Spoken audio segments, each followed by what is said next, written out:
Hello दोस्तों।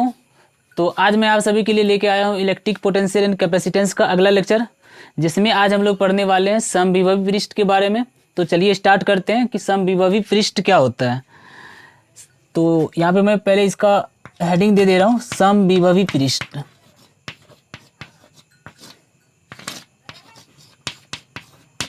Equipotential surface.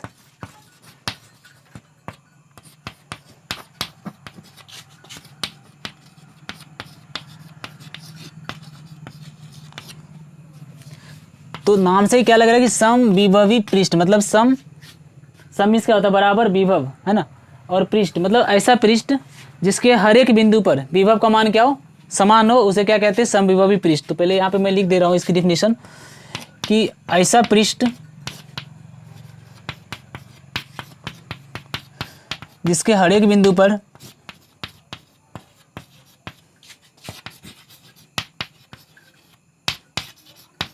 विभव का मान समान हो,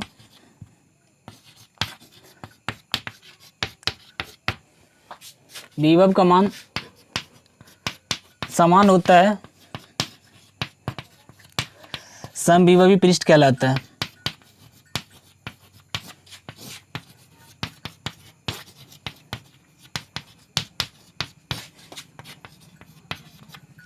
A surface at which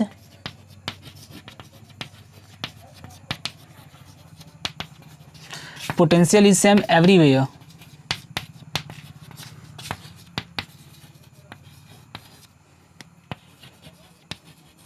ऐसा सरफेस जिसके हर एक जगह पे क्या हो, पोटेंशियल का मान समान हो, उसको क्या बोलते हैं, समविभवी पृष्ठ। परिभाषा तो इसके नाम से ही लग रहा है कि समविभवी पृष्ठ मतलब ऐसा पृष्ठ जिसके हर एक बिंदु पर विभव का मान क्या हो, समान हो। अब जैसे मान लो एग्जांपल के लिए मैं मान लेता हूँ कि जैसे मान लो एक पॉइंट चार्ज है, इस पॉइंट चार्ज की वजह से एक ये सरफेस बना। अगर मान लो कि यहाँ पे ये इसकी रेडियस अगर हम मान लेते हैं आर है, तो यहाँ पे पोटेंशियल कितना होगा, आर दूरी पर विभव का मान कितना होता है, के क्यू बार, मान लो क्यू चार्ज की वजह से, तो यहाँ पे कितना होगा, के क्यू बाई आर। यहाँ पे विभव कितना होगा, के क्यू बाई आर। यहाँ पे विभव कितना होगा, के क्यू बाई आर। और यहाँ भी विभव कितना होगा, अगर मान लो ये ए पॉइंट है, ये बी पॉइंट है, ये सी पॉइंट है, ये डी पॉइंट है, तो हर एक जगह पे विभव का मान क्या हो रहा है, के क्यू बाय आर, चूंकि आर डिस्टेंस पर है क्यू चार्ज, मान लो आप क्यू चार्ज की वजह से। तो ये जो विभव है, ये जो पृष्ठ है, ये पृष्ठ क्या कहलाएगा, समविभवी पृष्ठ। हर एक जगह पे विभव का मान क्या है, समान है। तो अब एक चीज देखो, इसमें क्या है, अगर हम मान लेते हैं कि इसमें बोलेगा कि कोई बिंदु आवेश है, इस बिंदु आवेश की वजह से कैसा समविभवी पृष्ठ बनेगा, बिंदु आवेश के कारण, है ना, पॉइंट चार्ज की वजह से, पॉइंट चार्ज की वजह से कैसा समविभवी पृष्ठ बनेगा। तो सिंपल है, अगर ये पॉइंट चार्ज है मान लो, तो इस पॉइंट चार्ज की वजह से जो बनेगा, ये एक पॉइंट चार्ज है, तो इसकी वजह से कैसा बनेगा, स्फेरिकल बनेगा। पॉइंट चार्ज की वजह से जो सरफेस बनेगा स्फेरिकल बनेगा, और कैसा बनेगा, कोसेंट्रिक स्फेरिकल ना। देखो ये सब क्या है, समविभवी पृष्ठ है। जैसे मान लो यहाँ से आर डिस्टेंस पर है, तो हर एक जगह पे ये जो वैल्यू होगी, हर एक जगह विभव का मान क्या होगा, समान होगा। अगर मान लेते कि ये 2r डिस्टेंस है, तो यहाँ पे इस सरफेस पे विभव का मान हर एक जगह पे क्या होगा, इक्वल होगा। अगर ये सरफेस, तो इसके हर एक पॉइंट पे विभव का मान क्या होगा, समान होगा। यानी कि जो पॉइंट चार्ज होता है, पॉइंट चार्ज की वजह से कैसा समविभवी पृष्ठ बनता है, पॉइंट चार्ज की वजह से जो समविभवी पृष्ठ बनता है वो बनता है संकेंद्रीय गोला। तो यहाँ पर हम लिख देते हैं, पॉइंट बिंदु आवेश के कारण संकेंद्रीय समविभवी पृष्ठ बनता है, यानी कि कोसेंट्रिक स्फेरिकल इक्विपोटेंशियल सरफेस बनता है, संकेंद्रीय गोला। गोला के शेप का बनता है संकेंद्रीय गोला, मतलब सभी का सेंटर सेम होगा, लेकिन ये सरफेस जो है सब क्या होगा, इक्विपोटेंशियल सरफेस। अगर मान लेते हैं, अगर रहेगा कि लीनियर चार्ज, मान लो एक रेखीय आवेश है, अगर कोई लीनियर चार्ज है, तो लीनियर चार्ज की वजह से, अगर ये लीनियर चार्ज मान लो ये एक लाइन चार्ज है, इस लाइन चार्ज की वजह से बोलेगा कि इक्विपोटेंशियल सरफेस बनाओ, तो इक्विपोटेंशियल यानी समविभवी पृष्ठ कैसा बनेगा। तो याद करो, हमने पढ़ाया था गॉस थ्योरम में कि ऐसा जब भी रहता है, तो इसके लिए जो हम सरफेस बनाते हैं गॉस सरफेस, वो कैसा होता है, सिलेंड्रिकल, बेलनाकार। तो इसकी वजह से कैसा बनेगा, बेलनाकार बनेगा। यहाँ भी बना सकते हो, यहाँ भी बन जाएगा। तो जितने भी सरफेस होगा सेम एक्सिस वाला, एक्सिस तो सेम होगा, लेकिन जो सरफेस हमारा होगा सब क्या होगा, इक्विपोटेंशियल होगा। ये हो गया अगर और बनाना चाहो तो और भी बनेगा। ये सारे क्या कहलाएगा, इक्विपोटेंशियल सरफेस। और बेलनाकार किस शेप का बन रहा है, देखिए आप इसके वैसे कैसा बन रहा है, बेलनाकार समविभवी पृष्ठ बन रहा है, बेलनाकार समविभवी पृष्ठ। ये देखो, तो ये था समविभवी पृष्ठ के बारे में। अब हम लोग जानेंगे समविभवी पृष्ठ के गुण, प्रॉपर्टीज ऑफ इक्विपोटेंशियल सरफेस। तो चलिए बता रहे हैं equipotential, properties of equipotential surface.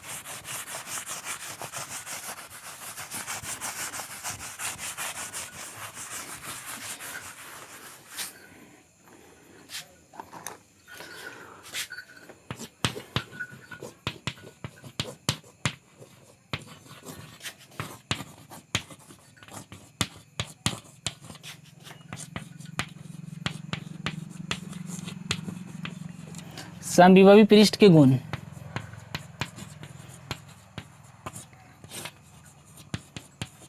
समविभवी पृष्ठ बोले या समविभवी सतह, इसकी विशेषताएं, इसकी गुण क्या होती है वो मैं लिखा रहा हूं यहाँ पर। पहली प्रॉपर्टीज जो है ये है कि देखो समविभवी पृष्ठ के किसी भी कोई भी दो बिंदुओं के बीच का जो विभवांतर होता है वो क्या होता है, जीरो, क्योंकि पृष्ठ समविभवी है।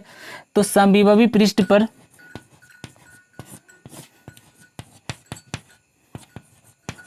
किन्हीं दो बिंदुओं के बीच का विभवांतर,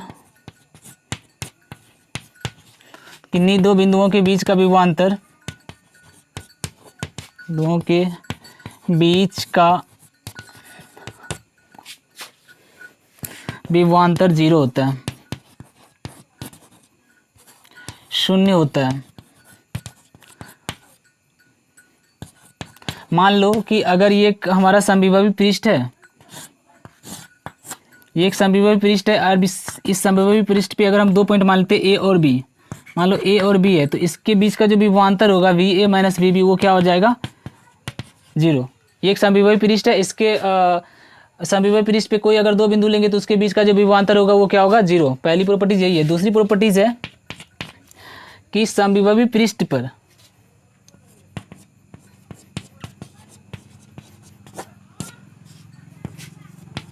समविभवी पृष्ठ पर एक आवेश को ले जाने में, आवेश को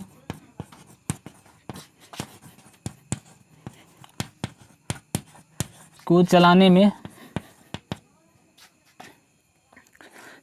आवेश को चलाने में कोई कार्य नहीं करना पड़ता है।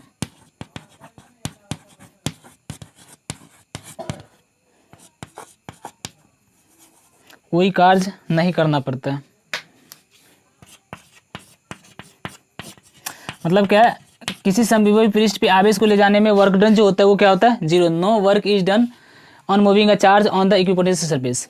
इक्विपोटेंशियल सरफेस पे मान लो अगर ये हमारा इक्विपोटेंशियल सरफेस है, मान लो कि ये हमारा इक्विपोटेंशियल सरफेस है और इस इक्विपोटेंशियल सरफेस पे अगर हम मान लेते हैं ये एक पॉइंट ए है और हमारा दूसरा पॉइंट बी है।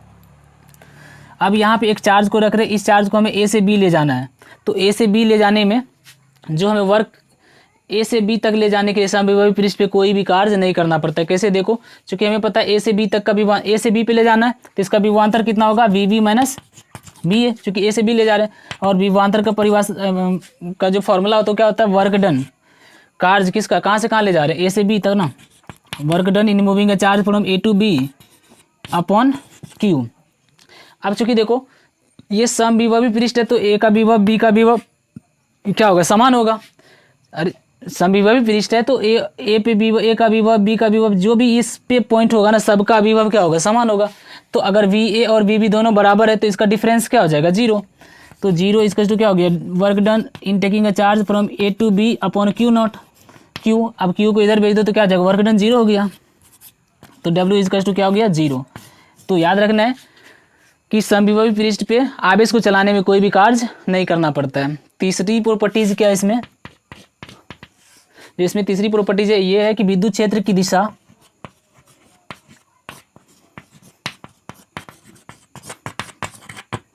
विद्युत क्षेत्र की दिशा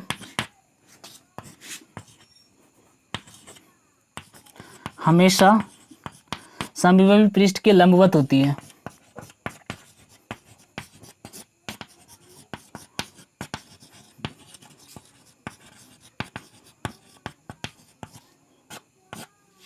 के लंबवत होती है।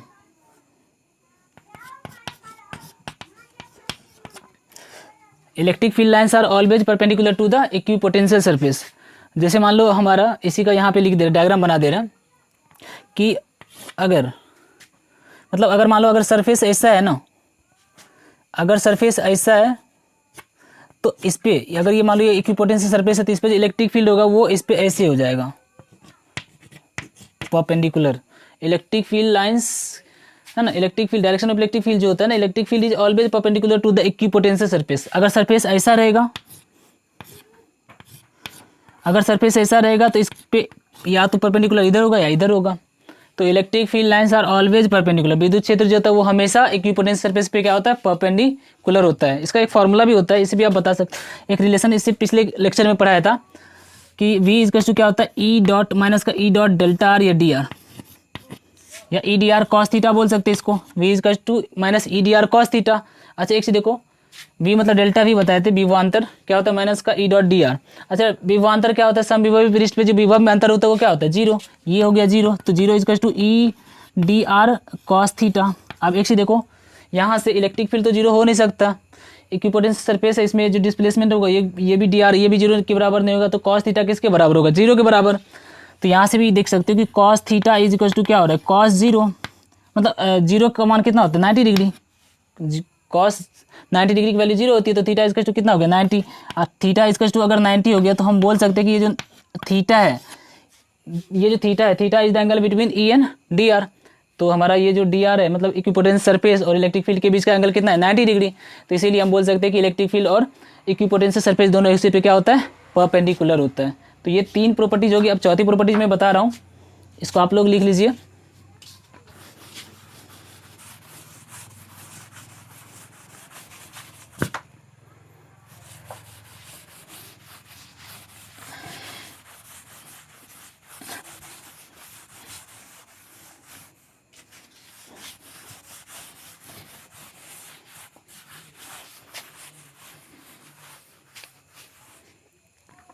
चौथी प्रॉपर्टीज है कि कभी भी दो इक्विपोटेंशियल सरफेस एक दूसरे को प्रतिच्छेद नहीं कर सकती है। तो वही लिखना है यहाँ पे कि दो इक्विपोटेंशियल सरफेस, दो समविभवी पृष्ठ कभी भी एक दूसरे को प्रतिच्छेद नहीं करती है।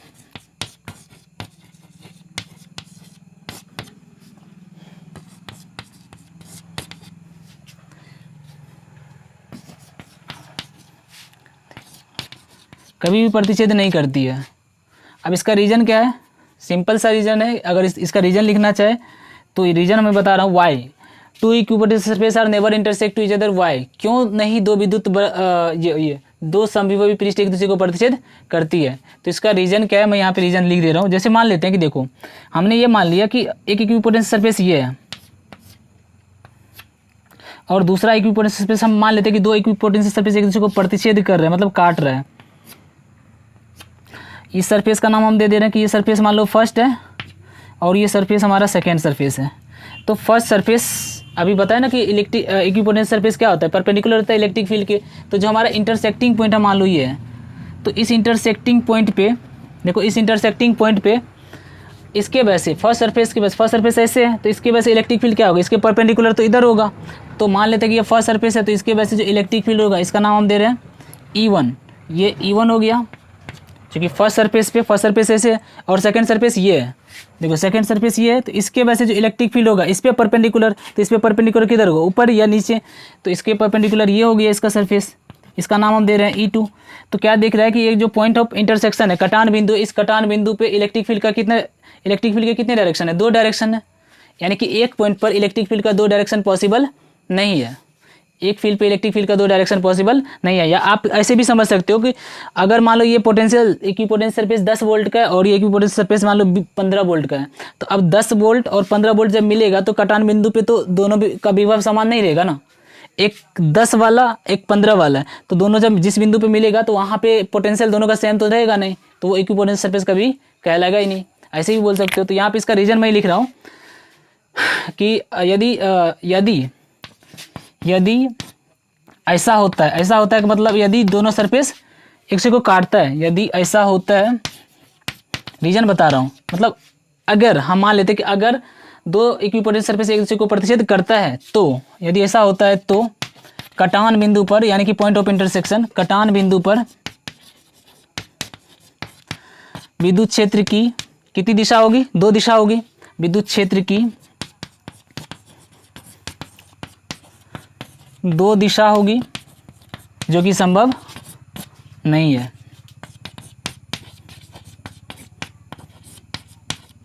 जो कि संभव नहीं है, पॉसिबल नहीं है। तो ये याद रखना है कि 2 equipotential surface are never intersect to each other, if they do so then the point of intersection, at the point of intersection there will be 2 direction of electric field which is not possible, जो कि possible नहीं है। अब देखो पांचवा properties क्या है? वो है कि मान लेते कि कोई भी किसी भी शेप का जो हमारा कंडक्टिंग सरफेस होता है ना, जिसको बोलते हैं धात्विक पृष्ठ, वो किसी भी शेप का क्या कहलाता है? वो इक्विपोटेंशियल सरफेस होता है। तो यहाँ पर हम लिख दे रहे हैं किसी भी आकार का, शेप का धात्विक पृष्ठ, मतलब मेटेलिक सरफेस जो होता है, धात्विक पृष्ठ एक समविभवी पृष्ठ होता है, इक्विपोटेंशियल सरफेस होता है।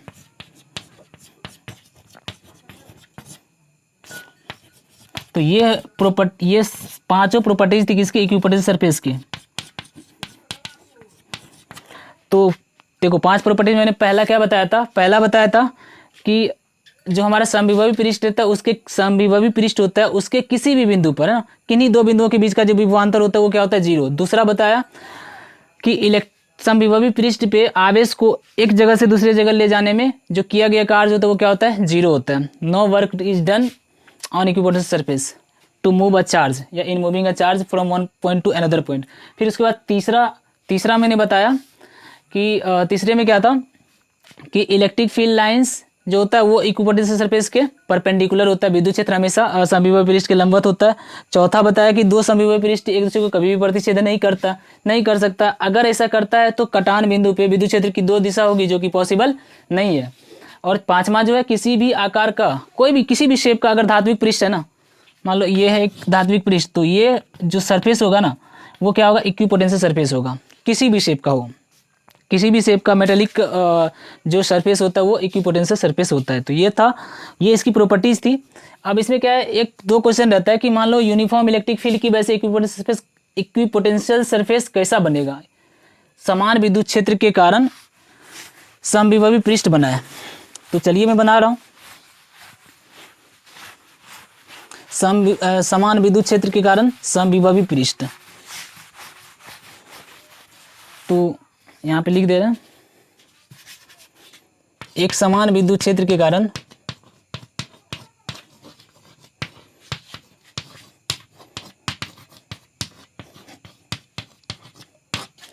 समविभवी पृष्ठ,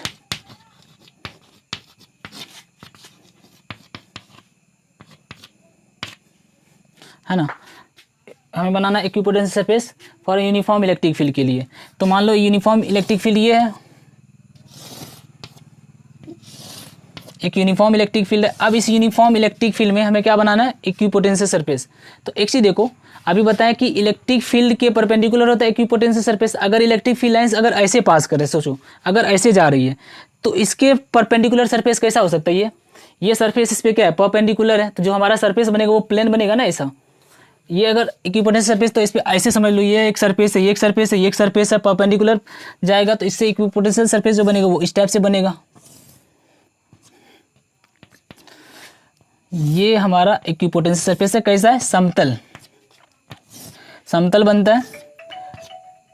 तो समान हमारा जो क्या है कि यूनिफॉर्म इलेक्ट्रिक फील्ड के कारण जो बनता है हमारा इक्विपोटेंशियल सरफेस, वो कैसा बनता है?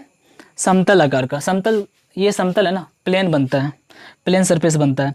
देखो अब एक चीज बता रहा हूँ, अगर मान लेते ये ए पॉइंट है, ये बी पॉइंट है, ये सी पॉइंट है, 3 सरफेस ए वाला बी वाला और सी वाला। तो इसमें बोलेगा कि विभव किसका ज़्यादा है? ये इलेक्ट्रिक फील्ड है, तो इसमें विभव जो होगा वो किसका ज़्यादा होगा? ए का ज़्यादा होगा किससे? बी से। अब बी का ज़्यादा होगा किससे? सी से। बताए थे ना कि इलेक्ट्रिक फील्ड के डायरेक्शन में चलने पर या बढ़ने पर विभव का मान क्या होता है, घटता है। यहाँ पे विभव का मान ज़्यादा होगा, फिर यहाँ पे उससे कम, फिर उससे कम, यानी कि इधर इलेक्ट्रिक फील्ड के डायरेक्शन में जैसे जैसे हम आगे बढ़ेंगे तो विभव का मान क्या होगा, घटेगा। तो ये घट रहा है चूँकि डिस्टेंस बढ़ रहा है ना।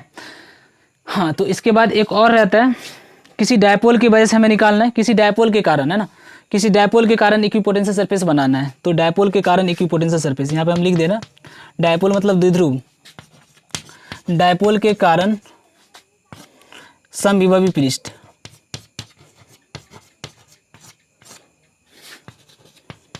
तो डायपोल का मतलब क्या होता है, दो बराबर एवं विपरीत आवेश जो कि अल्प दूरी पर स्थित होता है, तो ऐसे निकाय को बोलते हैं, ऐसे सिस्टम को बोलते हैं डायपोल। तो मान लो कि डायपोल ये है, प्लस क्यू चार्ज और माइनस क्यू चार्ज। तो अच्छा, डायपोल के वजह से हम पहले इलेक्ट्रिक फील्ड लाइन्स ड्रॉ कर लेते हैं।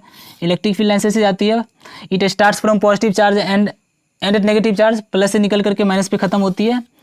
ये इलेक्ट्रिक फील्ड लाइन्स है।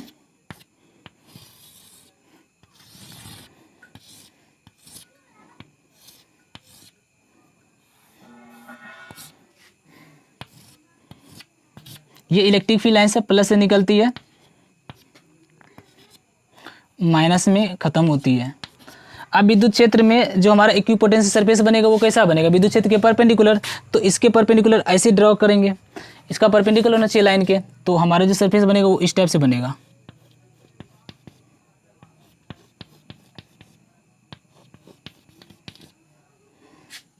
वो कुछ इस टाइप से बनेगा। आप बुक में देखोगे तो ऐसे मिलेगा आपको।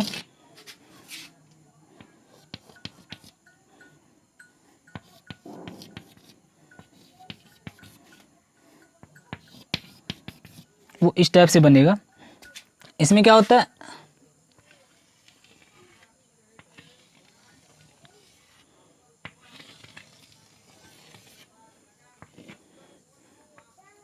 ऐसे बढ़ेगा, इसमें भी ऐसे बनेगा।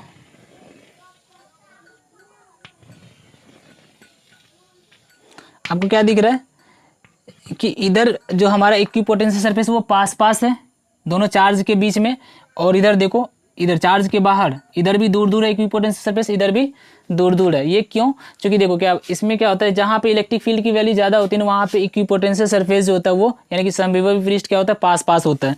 तो इसके बीच में इलेक्ट्रिक फील्ड क्या ज़्यादा है, यहाँ भी और यहाँ भी, इसके बीच में इलेक्ट्रिक फील्ड ज़्यादा है, जबकि इधर और इधर क्या है, इलेक्ट्रिक फील्ड कम है। कैसे देख लो, इसे चेक करने का तरीका होता है, एक हम पॉजिटिव चार्ज को यहाँ पे रख देते हैं। यहाँ पे अगर हम पॉजिटिव चार्ज को रखेंगे तो देखो यहाँ पे जो पॉजिटिव होगा तो उसके वजह से इलेक्ट्रिक फील्ड क्या होगा, इसके वजह से इलेक्ट्रिक फील्ड इधर away from the positive charge, plus से दूर, और इसके वजह से भी मान लो ये प्लस है तो इसके वजह से मान लो फोर्स ही देख लेते हैं, यहाँ पे फोर्स किधर लगेगा, इधर लगेगा, और नेगेटिव चार्ज की वजह से भी फोर्स इसको अट्रैक्ट करेगा, तो दोनों फोर्स सेम लग रहा है, यानी कि यहाँ पे इलेक्ट्रिक फील्ड क्या है, ज़्यादा है, यहाँ पे इलेक्ट्रिक फील्ड क्या होगा, सेम। यहाँ पे अगर पॉजिटिव चार्ज को रखोगे, है ना, ऐसे भी चेक कर सकते हो, अगर प्लस चार्ज है इस पॉइंट पे, मान लो यहाँ पे हमें देखना है, तो यहाँ पे प्लस के वजह से इलेक्ट्रिक फील्ड क्या होता है, अवे फ्रॉम द चार्ज, इसके वजह से इलेक्ट्रिक फील्ड क्या होता है, टुवर्ड्स द चार्ज। तो यहाँ पे दोनों इलेक्ट्रिक फील्ड की डायरेक्शन क्या है, सेम है, तो यहाँ पे ऐड हो जाएगा ना इलेक्ट्रिक फील्ड, तो यहाँ पे ज़्यादा हो जाएगा ना, यहाँ पे और यहाँ पे इलेक्ट्रिक फील्ड क्या होगा, ज़्यादा होगा। लेकिन यहाँ पे देखो, अगर हम इसके साइड में देखेंगे तो इलेक्ट्रिक फील्ड की वैल्यू कम हो जाएगी। कैसे देखो, माइनस की वजह से इलेक्ट्रिक फील्ड यहाँ पे कितना होगा, टुवर्ड्स द चार्ज, चार्ज की तरफ, प्लस की वजह से इलेक्ट्रिक फील्ड इधर होगा, तो दोनों एक के अपोजिट है, तो यहाँ पे क्या हो जाएगा, इलेक्ट्रिक फील्ड कमजोर हो जाएगा। तो जहाँ पे इलेक्ट्रिक फील्ड कम होती है, जहाँ पे इलेक्ट्रिक फील्ड की वैल्यू कम होगी, वहाँ पे पोटेंशियल सरफेस क्या होता है, दूर दूर होता है। ऐसे अगर रहेगा कि मान लो दो प्लस चार्ज की वजह से बनाना है, तो बड़ा सिंपल है बनाना, दो प्लस चार्ज इसके वजह से बनाना है, तो सिंपल है। देखो इस प्लस प्लस के बीच में, इसके बीच में क्या होगा, इलेक्ट्रिक फील्ड कम होगा और इस इधर ज़्यादा होगा, तो इसका जो पोटेंशियल सरफेस बनेगा वो ऐसे बन जाएगा।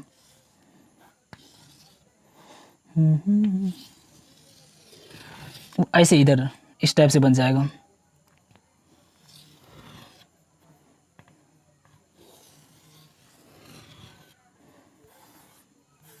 मतलब इस टाइप से बन जाएगा कि यहाँ पे दूर दूर हो जाएगा, इधर पास पास हो जाएगा। ये इस टाइप से दोनों एक दूसरे को कट नहीं करेगा। तो ये था आज का लेक्चर हमारा समविभवी पृष्ठ के बारे में। तो आज का लेक्चर मैं यहीं पे समाप्त कर रहा हूँ। अगला लेक्चर के लिए आप लोग वेट करिए, तब तक पढ़ाई करते रहिए।